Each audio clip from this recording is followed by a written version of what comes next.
Hi everyone, what another awesome day today. I hope you are enjoying the conference as I do. And now we are entering a lightning talk session for day 2. My name is Budi and I will be the moderator for this session. Today we have 5 lightning talk speakers. Each will present for 5 minutes max.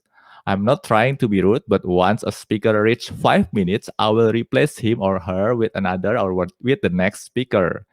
And these are the speakers who are going to present today.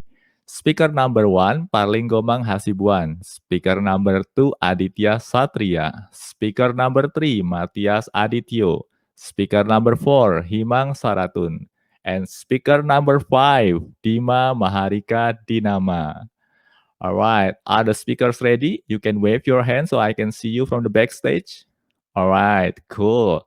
Let's start with speaker number one, Barlinggomang Hasibuan. The stage is yours. You can start your talk, Barlinggomang. Wait, aku dulu atau kayaknya sama? Yes, speaker number one, Parlinggomang Hasibuan. Kayaknya Oh, sama. sorry. Apologize. My bad.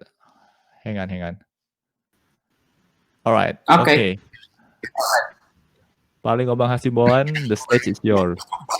Okay, thank you everyone. So please introduce. My name is Goman. So right now I'm working as a data scientist in Fresh Fact Indonesia. So Fresh Fact Indonesia is a FMC company working in the dairy products like milk and cheese and etc. Right. So I will start with explain how you explain your marketing mix modeling to the marketing or brand team using SAP.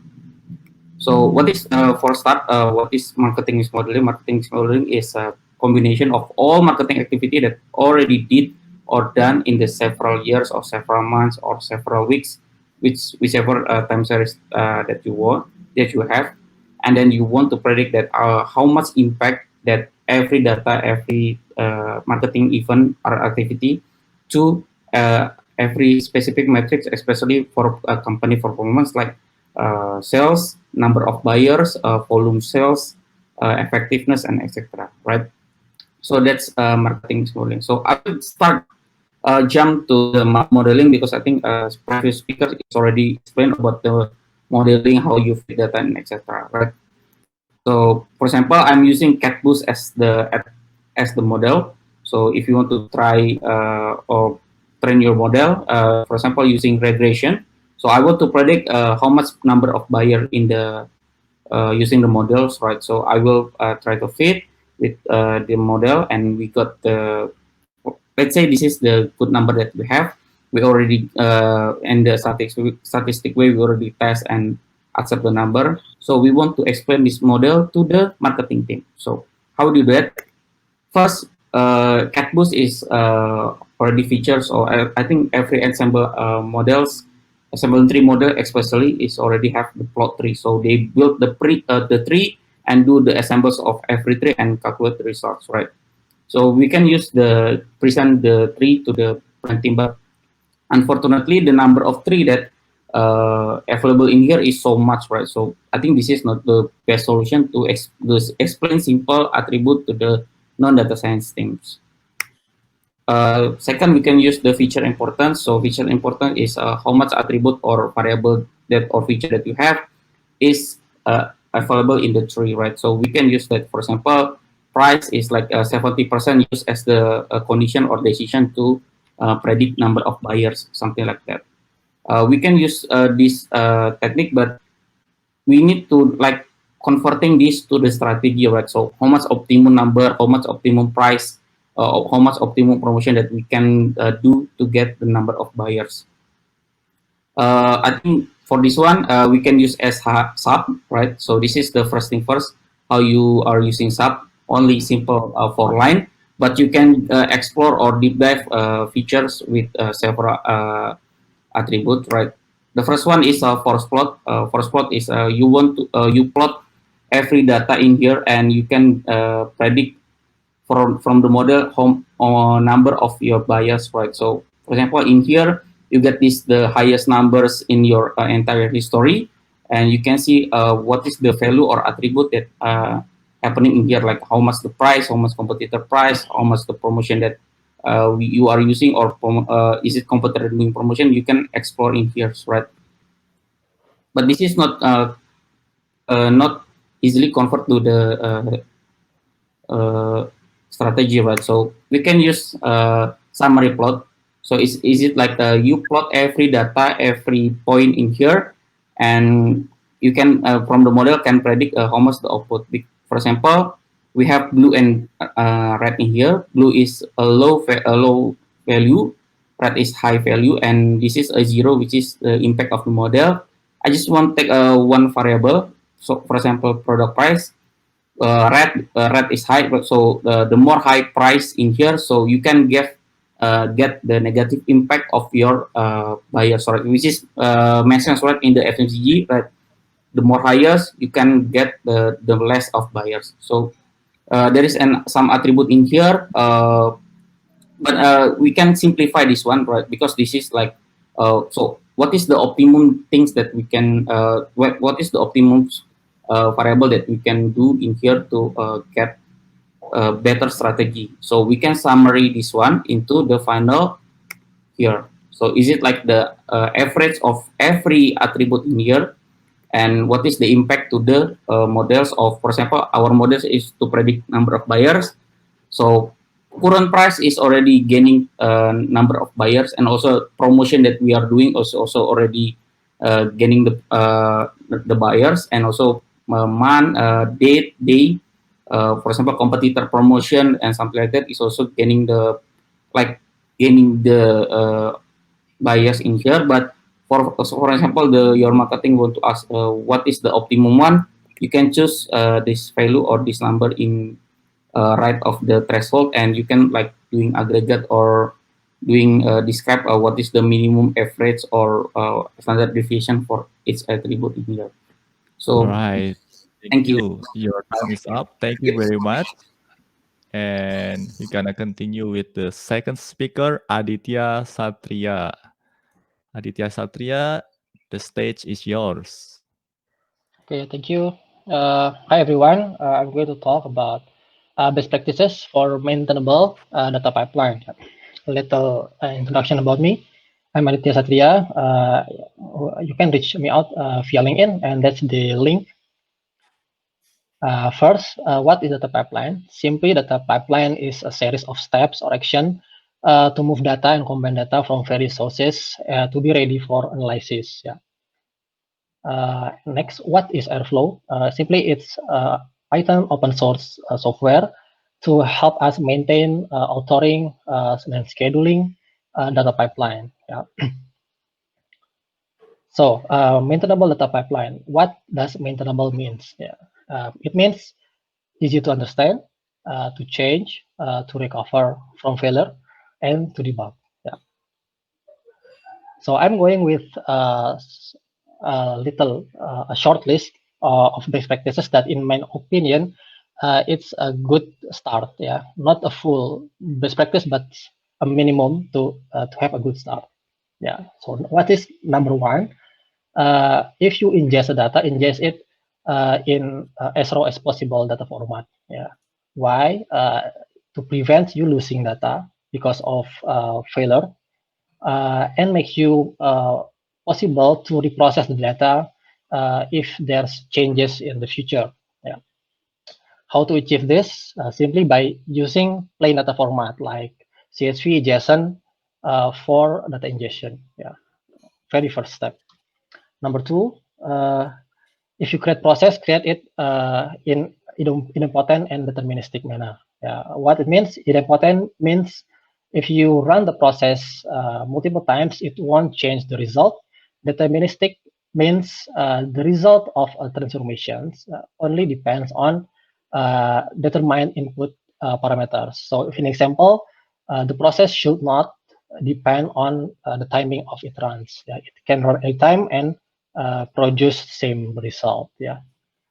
Why this is important? Yeah, to make your data pipeline reproducible. It means that if you break some things or there's changes in schema or business logic in the future, you just rerun the process. Yeah. It also makes easier to debug and enable you to have a development or staging environment that really the same or mirrors the production environment. How? First, don't append data. Instead, overwrite a specific partition. Number two, don't alter data. Write the output in the different location. Number three, don't produce side effect in the process. Yeah, treat your process as a function, simply as input, process, and output.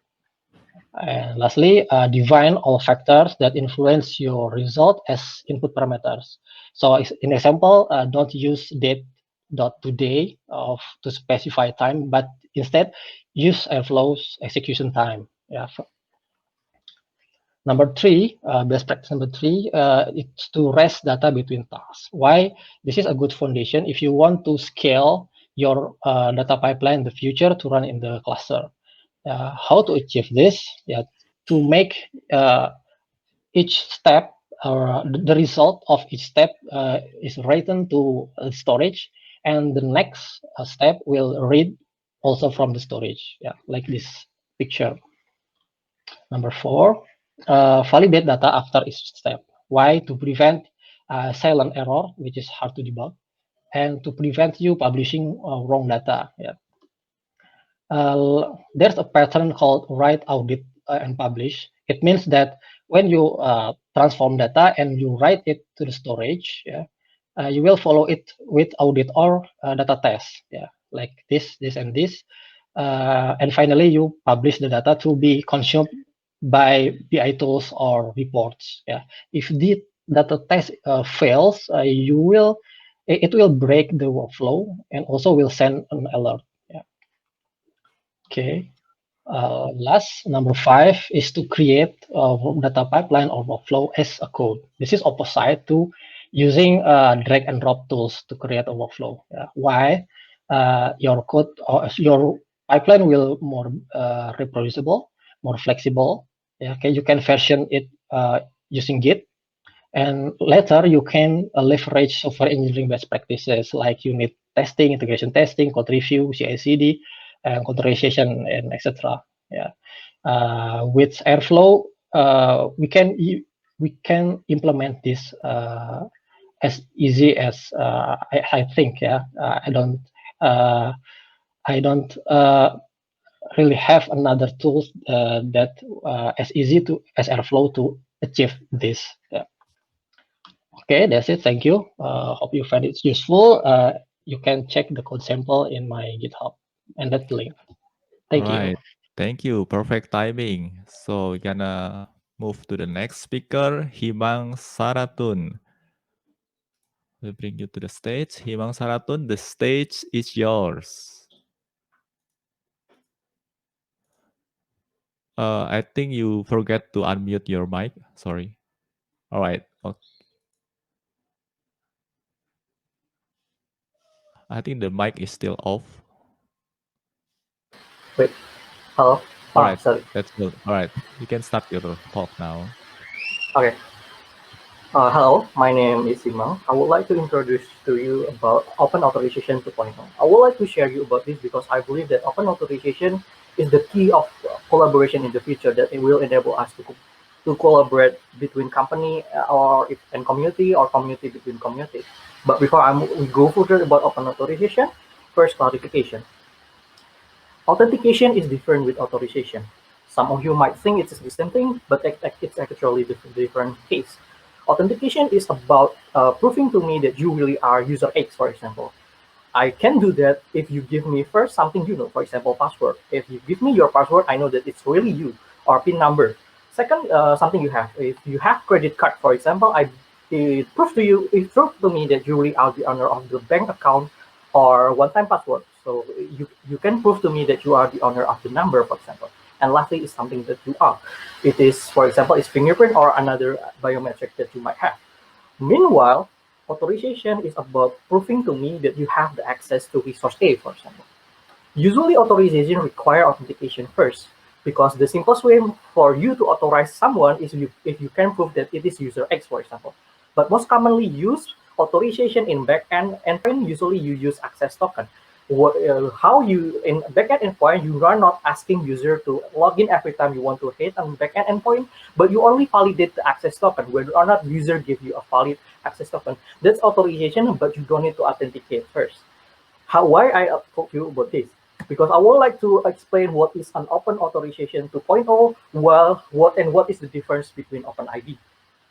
Open Authorization 2.0 is not a library, it's not a mechanism, it's just a standard on how you want to authorize third party to access our private resource. So for example, we have endpoint and we want to allow third party to use it, we need to a mechanism or schema that will securely allow third party to access our resource point. And this is why open authorization is solving authorization problem. Meanwhile, on the other side, OpenID is about standard how you send user private information to third party, in this case using ID token. That's why OpenID is a solving authentication problem. The simplest way to differentiate between open authorization and OpenID, you can see in the illustration below. In OpenID, you will get an ID token, that it is an encrypted user private information that you can use further to authenticate your user. Meanwhile, in open authorization, you will only get an access token and refresh token. Now let's move on to our first case, which is OpenID client. Venti, he has an awesome fintech idea, but he needs to deliver it to market as soon as possible. The challenge is he has no time to think about security, because if he do, the competitor will take and will dominate the market.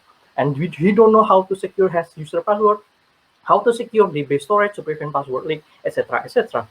In this case, what Venti needs to do is simply using OpenID provider that are available in market, for example, Google, Facebook, Apple, and Twitter. Why it solves Venti problem? Because in this case, look at the blue box here. Like the confirmation of email and password is done in the OpenID provider. Venti does not implement anything related to password or email confirmation. That's why in this scenario, the security concern is covered by OpenID provider. Venti doesn't need to think about it. Thus, he make it him faster to release this idea to market. Therefore, it will be easier for user also to register or log into Venti servers. This make the user experience become better. Therefore, it giving an edge for Venti. Not only it become faster, but easier for user to use Venti service. Let's move on to the second case. Second case is if we professionally talking about how Venti becoming an open authorization client. Now Venti needs to be an open authorization server. And how Venti company now growing fast and become popular, and a lot of third party want to integrate with Venti service. The problem is opening your API to public is risky. Meanwhile, custom-owned integration for each third party is very costly for Venti. By reading the RFC of Open Authorization 2.0, Venti can implement Open Authorization Server on how in this mechanism, while it might confuse you, but it gives advantage to Venti on how it only registered third party can get an access token, and not to mention party can granularly determine what kind of access the third party can have towards Venti services. Next is about how what kind of open authorization library that you might can use in Python. Here are for the example, you can use client and server library depending on what use case that you might want. And the next reading session is that I would like to invite you to join reading the RFC for open authorization and OpenID, because I believe that this is in this RFC you will have more deeper understanding about why open authorization implement and why the reason it can be done. Thank you. Okay, thank you. Perfect timing.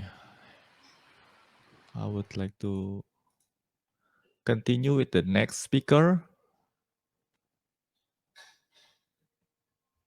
Matthias Adityo. Halo. Ya, oke. Oke, halo selamat sore semuanya. Perkenalkan nama saya Matthias Adityo, saya senior consultant di Microsoft untuk region Asia Pasifik. Oke, jadi saya based di Jakarta, Microsoft Indonesia. Microsoft Indonesia sudah 25 tahun di sini, di Indonesia, dan saya akan share how we or Microsoft do data science project, both internally as Microsoft company and also on customer, because Microsoft also has a services organization. Oke, jadi contohnya adalah kalau misalkan internal itu kayak misalkan kalau kalian familiar dengan 365, Office 365 kayak misalkan Teams, Outlook, PowerPoint. Di Outlook itu ada Cortana, Jadi dia bisa bisa ngebaca email kalian, tentu aja dengan otorisasi dari kalian. Kalau misalkan kalian punya banyak back-to-back meeting, itu ada AI di belakangnya, dia bisa ngasih rekomendasi, okay, seems in this week you will have back-to-back meeting or full pack meeting within the week. You should block your time to take a break. For example, 15 minutes or 20 minutes. Jadi itu adalah salah satu rekomendasi yang dari AI-nya Microsoft secara internal. Kalau secara eksternal, itu banyak sekali customer Microsoft. Oke, next. Oke, jadi di sini saya akan share bagaimana Microsoft melakukan data science project. Oke, ini adalah data-data yang dikumpulkan secara worldwide, bukan hanya Indonesia saja, tapi worldwide. Baik itu, sekali lagi, baik itu internal maupun eksternal, kita gabungkan datanya, challenge-challenge apa aja di lapangan, seperti itu, lalu kita bikin framework. Jadi ada global framework yang Microsoft pergunakan untuk setiap data science project. Oke. Oke, berikutnya saya next.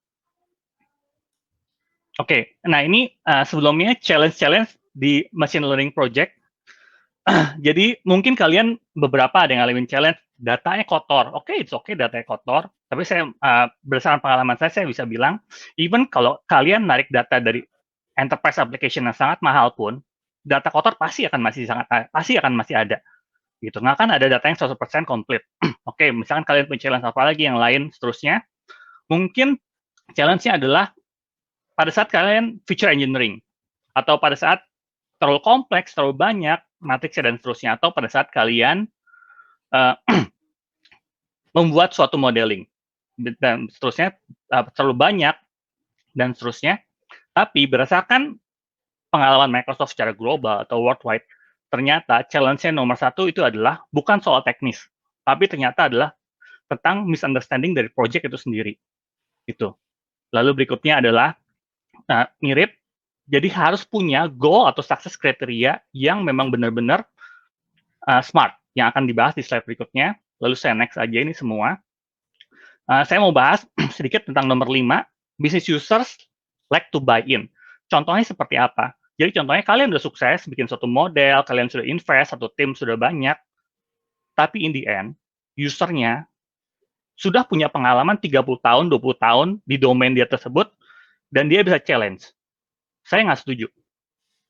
Oke, seperti itu. Atau model kalian itu tidak generic enough. Jadi kalau misalkan kalian menganalisa, bikin predictive maintenance untuk suatu industri, manufacture, atau di Indonesia banyak tambang, jadi saya misalkan ambil contohnya adalah predictive maintenance untuk heavy equipment.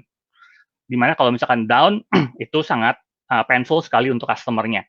Oke, tiba-tiba kalau misalkan kalian narik data telemetry, misalkan dari satu mesin, tiba-tiba ada perubahan di sisi firmware-nya, itu kalian harus banyak membongkar di modelnya. Nah, itu beberapa challenge-nya. Nah, bagaimana dari challenge-challenge ini Microsoft meng-overcome-nya? Oke, sekali lagi. Nah, ini. Jadi di Microsoft, ini ada yang kita sebut dengan namanya TDSP, atau Team Data Science Process. Oke. Nah, di mana kalau kalian lihat secara proses life cycle ini ada 4 poin penting. Yang pertama adalah business understanding dari atas ke bawah, di mana kalian harus define smart goal. Oke, contohnya adalah, misalkan kalian ingin, karena data science itu sendiri didesain untuk memecahkan masalah bisnis, real bisnis, bukan hanya masalah teknis semata, tapi real bisnis. Contohnya adalah, kalian harus mempredik next year sales. Oke, dibandingkan dengan tolong prediksi atau estimasi sales setiap bulan dengan 90% atau 0,95 confidence bound untuk setiap sales territory daerah selama 12 bulan ke depan. Sehingga sales analyst bisa membantu mengalokasikan resource ke lokasi-lokasi yang potensial. Oke, di situ perbedaannya. Di situ sangat penting. Oke. Lalu berikutnya adalah ada data acquisition dan understanding, di mana data itu bisa banyak, bisa on-premise, ataupun data dari cloud, bisa dari third party, formatnya juga macam-macam, JSON, CSV, DBMS, apapun itu.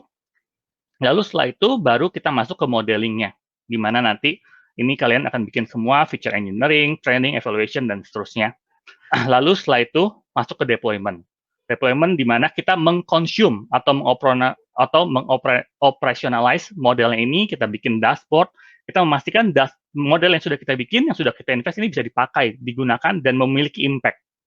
Oke, sekali lagi, ini semua ada di aka.ms/TDSP. Oke, feel free untuk leverage, untuk pergunakan framework ini. Ada contohnya, ada GitHub-nya, semua dokumen di situ lengkap. Feel free untuk pakai, feel free untuk explore lebih jauh. Oke, lalu slide terakhir saya.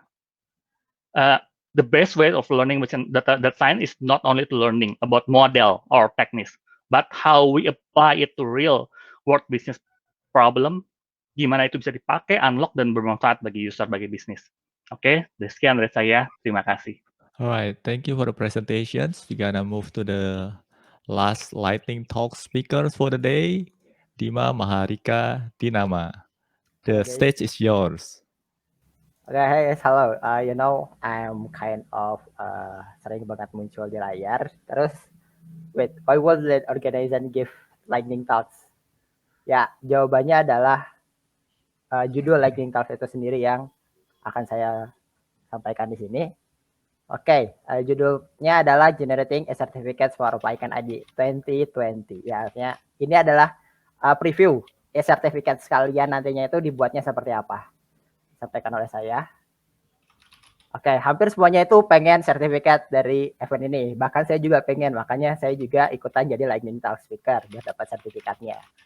Terus masalahnya kan buat bikinnya itu cukup merepotkan. Sorry kelebihan. Nah, buat bikin banyak sertifikat, 500 sertifikat lebih itu kan kalau bikin satu-satu cukup merepotkan. Makanya kita coba melakukan otomasi untuk membuat sertifikat PDF-nya dengan menggunakan Python. Nah, sebelumnya kita cari dulu library PDF di Python, gimana cara ngebuat PDF di Python. Terus saya nemu yang namanya Report Lab. Di sini webnya. Report Lab ini sangat gampang digunakan, user guidelines-nya juga sangat jelas, dan saya sangat terbantu melakukan banyak hal oleh Report Lab ini. Nah, tapi sebelum membuat sertifikatnya agar keren, kita butuh desainnya dulu dong, biar enggak banyak yang harus kita lakukan, kita desain dulu aja untuk bagian-bagian yang pentingnya. Nah, ini adalah preview sertifikat kalian, nanti ada Certificate of Appreciation. Nanti di sini ada nomornya, proudly presented itu ke siapa kalian, terus for the contribution of being, nah nanti di sini kalian itu jadi apa sih di PyCon ID. Kayak gitu. Nah, kita jadi maaf saya nggak begitu bikin presentasi, repot bikin presentasinya, jadi mari kita demo aja. Ya, kita masuk ke bikin assertive ini. Nah, ini pertama di bagian PDF part. Ini ada library yang dibutuhkan untuk membuat PDF-nya, untuk mengenerate PDF sertifikatnya. Kita pakai A4 dalam bentuk landscape. Nanti image yang desain itu kita masukin, terus kita nambahin font OpenSense. Terus ini untuk emailnya. Jadi nggak cuma bikin, kalau tahun kemarin itu saya cuma bikin PDF-nya doang yang di PyCon 2019 tuh. Nah, tahun ini saya menantang untuk nggak cuma bikin PDF-nya, tapi dikirim juga lewat email. Nah, pertama data filenya dulu, Certif.csv ini.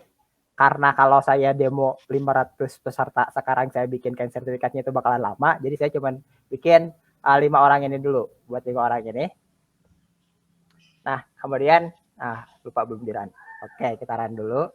Kita dapatkan data-datanya. Nah, ini ada nomor yang nantinya akan jadi nomor surat, namanya siapa, ini email untuk tempat pengirimannya, ini dia sebagai apa. Terus ini nanti nama filenya itu saya bikin kode 4 huruf, 3 angka, layaknya order ID tiket kalian. Jadi nanti nama sertifikatnya saya usahakan sesuai dengan PDF yang ada di kalian. Terus ini fungsi untuk mengenerate sertifikatnya, nanti kita dapat nomor, nama, dia sebagai apa, terus nama file PDF-nya yang ini. Nah, pertama kita define dulu A4 itu lebarnya berapa, tingginya berapa, image-nya tadi yang itu saya beri nama sertifikat A4. Nah, terus di sini kita draw image di titik 0 ke 0.